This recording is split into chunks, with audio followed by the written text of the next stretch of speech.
Olá, está no ar o programa Em Pauta da TV Câmara Campinas. Aqui você tem a oportunidade de conhecer mais sobre o trabalho dos 33 vereadores de Campinas. Nosso entrevistado de hoje é o vereador Thiago Ferrari, do PTB. Olá, vereador, muito obrigada. Eu que agradeço, Pamela, a oportunidade de estarmos aqui mais uma vez, mostrando um pouco do nosso trabalho, mostrando o trabalho da Câmara para a cidade de Campinas. Obrigada. O vereador já foi presidente da Comissão Permanente de Saúde e hoje é presidente da Comissão Permanente de Educação, Cultura e Esporte. Vereador, quais são suas ações frente a estas comissões? Então, são duas comissões que eu vejo de extrema importância. A de saúde tem uma característica que, se a gente for fazer uma pesquisa em todos os municípios do Brasil, são 6.450 municípios no Brasil, a prioridade da população é a saúde. Então, a questão da saúde pública, a gente tem que ter muito cuidado quando a gente trabalha com ela, porque a gente está lidando com a angústia, com a revolta da população, com a perda, muitas vezes com o desamparo. Então, a gente tem que ter cuidado, porque é muito fácil você ir lá, pegar a população que está desguarnecida e fazer um discurso para ela ouvir, fazer um discurso que ela quer ouvir e colocar fogo. Só que quais os resultados que isso vai trazer? Eu tenho muito cuidado e sei da responsabilidade que a gente tem. Não adianta a gente falar só o que a população quer ouvir, não adianta a gente ficar retratando uma situação que a população já conhece, que ela vai gostar de ouvir, sem ter a responsabilidade de saber que, se a gente está vendo uma situação dessas, de que forma a gente pode agir para melhorar, para reverter essa situação. Então, quando eu fui presidente da Comissão de Saúde, eu tomei muito cuidado, porque a gente tem que deixar claro aqui, existe toda a situação real, a situação concreta, a situação vivida pela população, que ela está muito desguarnecida, e existem também os movimentos políticos em torno disso daí. Então a gente precisa ter cuidado para que a gente não desrespeite a população só de uma forma oportunista. Então, como presidente, a gente tomou cuidado de ouvir a população, fazer a discussão com a prefeitura de ações pontuais, de ações de política pública, de planejamento, de dar resposta para a população do que está acontecendo ou não, para que a gente possa ter uma ação coerente. Porque eu falo hoje, no dia de hoje, já me ligaram do Osiel Monte Cristo. A população está brava, está indignada, está angustiada, acho que a melhor forma, o melhor adjetivo é angustiada, porque está vendo que está tendo uma reforma e que vai ter que transferir a farmácia de lá do Osiel para o Santo Antônio. Então, a população liga, seria muito fácil eu ir lá e falar, não vai mexer, aparecer lá, subir no carro, dar um show, mas que é isso? A população vai aplaudir, vai falar, é isso que ela quer ouvir, mesmo que realmente está tudo revoltado, mais um revoltado, vai falar, poxa, está tomando as minhas dores. Mas eu acho que a gente tem que ter cuidado, saber responsabilidade e saber o que a gente pode fazer nessa situação para trazer um resultado efetivo mais tarde. Então, o que eu fiz? Falei, gente, calma, vou conversar com o secretário de saúde, entendeu?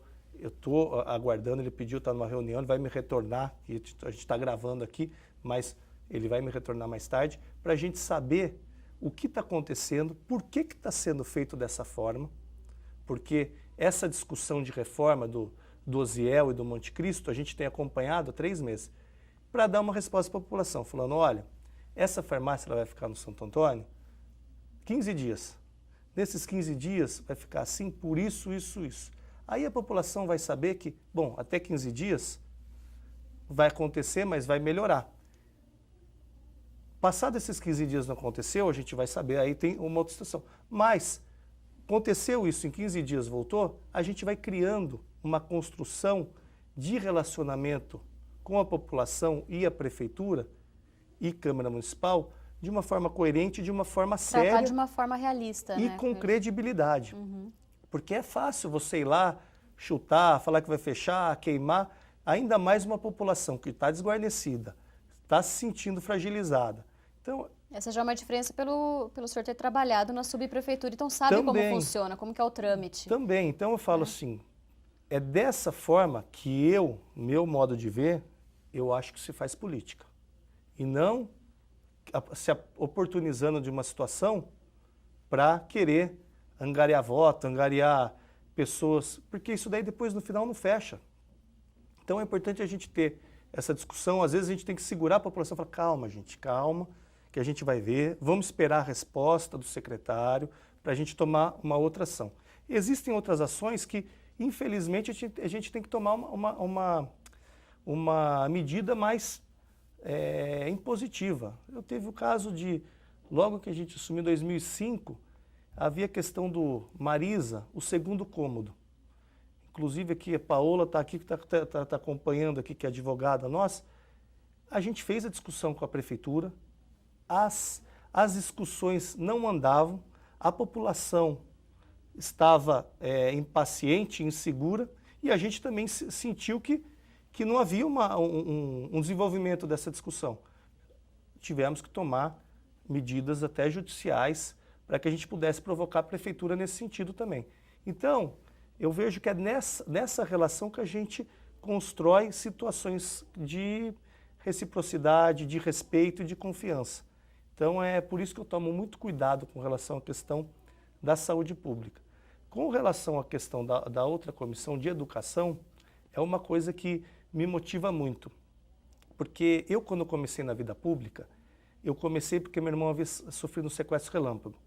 E eu falei, poxa, a gente não tem segurança, não pode entrar e sair de casa, que eu quero polícia na rua, quero que os policiais peguem os bandidos, eu acho que tem que cobrar o Estado. O senhor preside a comissão que analisa a estrutura da Polícia Civil. Isso. Daí, o que eu fiz? Eu acabei conhecendo o trabalho da polícia. E acabei conhecendo também que a violência é reflexo de uma série de situações. E eu vi que se a gente trabalha na escola, a gente começa a trabalhar com a perspectiva dessas crianças que vão na escola, e a gente precisa saber disso, por causa da merenda. Outro dia mesmo eu fui num bairro, vi um menininho de 3, 4 anos, veio e falou assim, Tiago, eu falei, não, tio, veio desse baixinho e falou assim, eu quero uma creche, para eu poder comer e brincar. Nossa, o senhor como pai, o coração... Então, você fala, eu falo assim... Como pai e vereador, claro. Na minha vida, graças a Deus, nunca faltou nada. E sempre tive a sensibilidade de falar assim, por não faltar nada, eu quero que os outros tenham também oportunidade. E você vê um menino que está lá porque quer comer a merenda. Ele falou, eu quero comer a merenda. Então, ele já vê que a merenda é uma situação diferenciada, é uma coisa que ele quer. E quer brincar, porque ele não tem espaço para poder brincar no bairro dele. Então, são essas situações que me revoltam e que me motivam a estar na vida pública para que a gente possa mudar essa realidade. Mostrar para essa criança que hoje não tem onde brincar, que hoje quer comer a merenda, que ela vai ter uma escola e que é importante ela estudar. Ela vai lá primeiro por isso, mas se a gente fazer um trabalho adequado dentro das escolas, ela vai entender que ela só vai ter oportunidade na vida se ela estudar. Então, é uma coisa que eu brigo muito, porque quando a gente trabalha, que é importante a gente refletir, quando a gente trabalha a diferença da escola pública e da particular, na essência, estou falando das questões estruturais, a essência, a principal diferença, e que eu acho que a gente tem que mudar, e uma complementa a outra, é que na pública tudo é cidadania. Tudo são os deveres dos alunos como cidadão, as obrigações, os direitos. Então, tudo gira em torno da cidadania. E na escola particular, é tudo com relação à formação. Você precisa estudar, porque você vai ter que ir para os Estados Unidos, ter um emprego bom, para você ter oportunidade. O que a gente precisa fazer? Casar os dois. O aluno da escola particular precisa saber o que é cidadania, precisa saber o que as outras crianças enfrentam, para ele conhecer o mundo fora do contexto que ele vive. E as crianças que estão na escola pública, conhecer o outro lado, saber que eles podem ter oportunidade, que se eles estudarem, vai ser mais difícil, hoje é muito difícil, mas que eles podem chegar, eles podem almejar, eles têm que ter perspectiva. Porque chega num momento que eles falam, qual que é a perspectiva que eu tenho? Eu dei aula numa faculdade, agora eu parei, e o público dela era alunos que vieram de escolas públicas e que voltaram a estudar porque eles queriam melhorar, se qualificar profissionalmente. E aí você vê que, no contexto deles, eles não tinham essa noção da importância de estudar. E aí, não tendo essa noção, eles foram passando, porque hoje vai passando o regime, como fala? Progressão continuada. Aí eu falava para meus alunos, gente, interpretação de texto, vocês não estão sabendo interpretar texto. Começa a ler gibi. Sabe o básico do português. Começa a ler gibi. Eu fazia texto que eu falava assim, eu quero que vocês pensem, que vocês raciocinem, que vocês vejam no texto o que está escrito. Mas tinha essa dificuldade. Então eu falei, volta a ver gibi, porque é através da leitura, é através da comunicação, é através da forma como você escreve, é que você vai se posicionar. E é dessa forma que você vai conseguir uma qualificação profissional. E eu falo, as oportunidades na nossa vida acontecem. Acho que todo mundo aqui parar e falar assim, nossa, eu tenho várias oportunidades, seja durante o ano, seja no dia a dia. E o que faz a diferença? É você estar preparado. Eu brincava com eles, eu falava, gente, fulano de tal é vendedor hoje. Se não estiver preparado, tiver uma vaga de gerente na loja, que vai melhorar o salário, vai poder crescer, e não estiver preparada, ela tem duas escolhas. Ou ela rejeita, fala, não estou preparado, é melhor não aceitar, e vai ser eternamente vendedor e vai reclamar, falar, pô, não tem oportunidade. Ou ela não preparada assume a vaga de gerente, perde o emprego. Fala assim, ó, então a gente precisa saber que tem que estar preparado, tem que se qualificar, saber onde a gente quer chegar, e é dessa forma que a escola pode mudar. E saber uma outra coisa que a gente precisa também refletir. Hoje está se transferindo para a escola a educação. E a escola... Deveria ser dos pais e... A escola é conhecimento. Uhum. O carinho, o amor, a gente que tem filho, a gente sabe. É você que vai dar para a sua Sofia, não é? E a escola vai dar conhecimento para ela. Então é importante que a gente pegue, mas a gente precisa entender também que hoje a gente tem um reflexo de uma sociedade onde as instituições estão falidas. Ninguém respeita mais pai e mãe, ninguém respeita a família, professor, escola, aí o chefe, porque acha que o chefe não é justo, acha que merece mais, aí chega na política, tudo sem vergonha. Então a gente vê que isso aí é uma cadeia que a gente precisa mudar. E dentre as instituições, a que mais as pessoas respeitam é a escola. Então eu acho que se a gente quer reestruturar a nossa sociedade, se a gente quer transformar uma sociedade mais interativa, uma sociedade que seja altruísta, é através da escola. Então, por isso que eu vejo a escola como uma ferramenta principal para que a gente possa promover essa transformação social e para que a gente possa transformar a nossa sociedade sabendo que um faz parte do todo e que a gente tem uma coisa que une todo mundo, que é a nação. Eu falo, nos Estados Unidos, eles têm o patriotismo, a pessoa não sonega o imposto porque ela quer contribuir com o país dela. Porque tem orgulho e recebe tem do orgulho, Estado exatamente. por isso, né? Aqui não fala. Aqui é o contrário, fala, pô, já não tem saúde, não tem... Assim, por que eu vou pagar imposto? Mas a gente precisa mudar essa mentalidade. Antes da gente cobrar, a gente tem que fazer a nossa parte. Com certeza. E, vereador, o meio ambiente e a segurança também tem sido uma das bandeiras do seu mandato, né? Exatamente. Eu falo que o meio ambiente ficou muito em voga. Hoje todo mundo fala meio ambiente. Eu acho que eu sou a favor do progresso da cidade, sou progressista. Eu acho que a cidade ela ela é viva, ela precisa estar se desenvolvendo, crescendo, mas a gente precisa fazer tudo pensando nessa sustentabilidade, porque senão a gente tem esse reflexo hoje da crise hídrica, que é em decorrência de um fator climático, mas é em decorrência de um fator que a gente Inclusive, o senhor apresentou um programa, né, para a Prefeitura, chama Programa Produtor de Água. Isso, exatamente, para a gente poder reforçar e incentivar as pessoas que têm condições na sua propriedade de aproveitar a água. A gente fala, nunca se falou da questão da falta d'água. A gente falava no Nordeste, ao contrário, a gente falava que o Brasil tinha o que seria a maior riqueza do mundo, que seria a água, né? E hoje a gente está vendo essa crise. Hoje mesmo nos jornais a Sanasa falou que está numa situação catastrófica. E aí eu paro para a gente imaginar. Imagine sem água nas indústrias, sem água numa padaria, supermercado.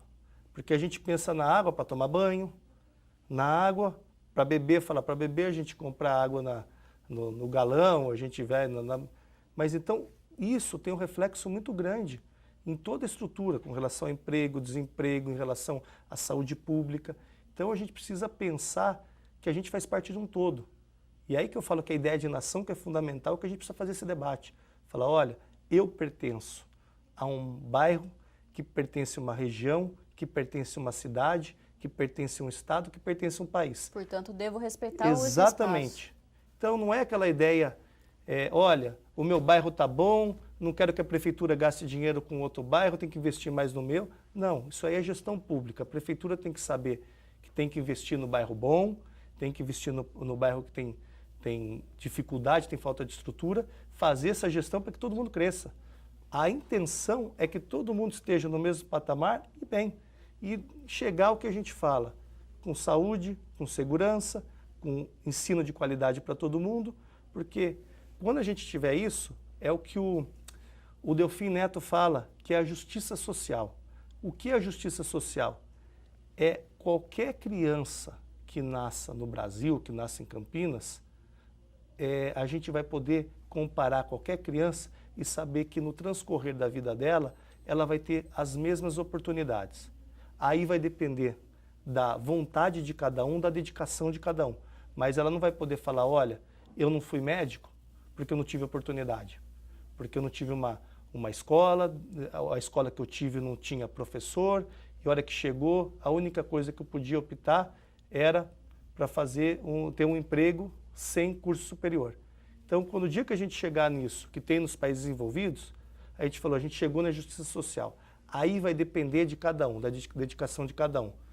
Igual a Pamela, tem várias, mas a única que sentou aqui hoje foi você e você se dedicou. Você sabe o quanto que você teve que se dedicar. Então, é isso que faz a diferença entre as pessoas.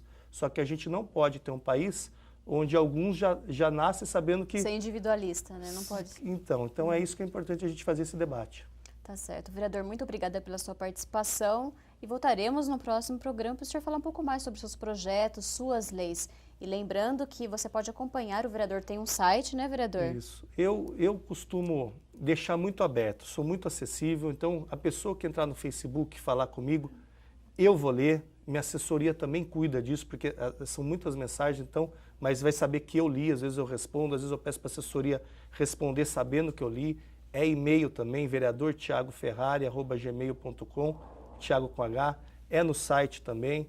Que vereador é www.tiagoferrari.com.br. Isso, Thiago com TH. Então é importante criar canais de comunicação para que as pessoas possam chegar na gente, possam questionar e que a gente possa dar as respostas, porque muitas vezes as pessoas falam, pô, tá inacessível, eu não sei o que ele faz, e daí é muito mais fácil falar que não está fazendo nada. Eu falo, eu faço questão de dar satisfação e faço questão de ser acessível, porque eu falo, a minha obrigação, e é o que me motiva a estar aqui, é saber que com algumas ações que a gente faz, a gente pode estar ajudando a vida de uma pessoa ou de muitas pessoas. E, por favor, utilize aqui nosso espaço para divulgar o seu trabalho, vereador. Muito obrigado, eu que agradeço mais uma vez pela oportunidade.